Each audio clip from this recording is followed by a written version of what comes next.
سلامونه او نیکی هیلی نړیوال ټلویزیون ته ښه راغلاست. هر کال میلیونونه مسلمانان له پیشلمي تر لمر لوېدو پورې روژه نیسي. تیرو کلونو کې د نړۍ نیمه شمالي قشره کې روژه په دوبي کې راځي او د نړۍ یو شمېر سیمو کې ورځې اوږدې او موسم تود وي. د ناروی په څېر شمالي هیوادونو کې له 2 ساعتونو هم روژه اوږدېږي. آیا دا د روغتیا لپاره ګټه لري؟ او که تر 3 ورځو پورې روژه نیسو پر بدن مو څه ډول اغېز کوي؟ لومړۍ ورځې تر ټولو ډېرې سختې.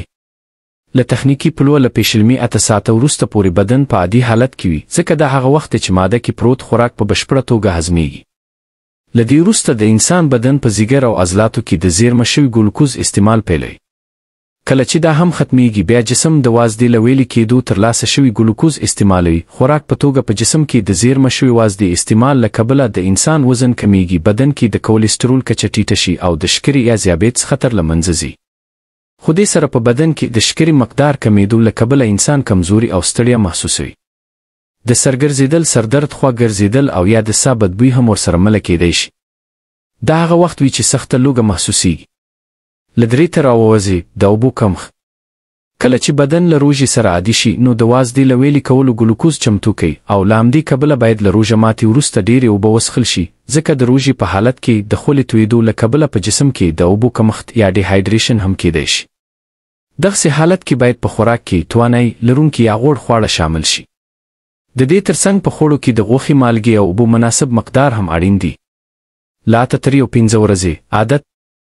دریم پړاو کې بدن له روژې سره عادت کېږي او د انسان طبیعت عادي حالت ته ګرځي.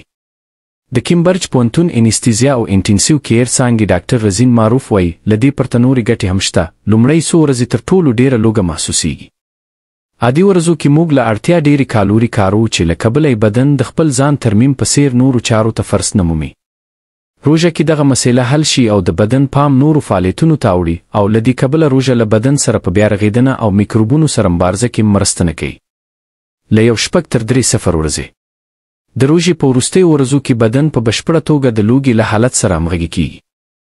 لویه کولمه، ځیګر، پښتورګي او پوټکی دغه مهال د زهرو خنثی له روژه ماتې وروسته باید ډېرې اوبه وڅښل شي.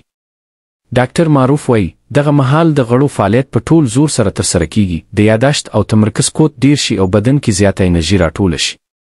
که لوږه تر ورځو پورې دوام کوي، بدن د عضلاتو له ویلې کول پیلوي، خو روژه کې بدن داسې ځکه نه کوي چې د ورځې پای کې لوږه پای مومي. نو آیا روژه روغتیا ته ګټه کوي؟ ډاکټر معروف وایي، هو، خو له یوه شرط سره. روژه ځکه ښه ده چې موږ ته د څه خوړلو او څه وخت خوړلو په اړه د فکر کولو فرصت راکوي. البته زه داسې مشوره نشم ورکولی چې باید له 1 میاشتې زیاته روژه ونیول شي.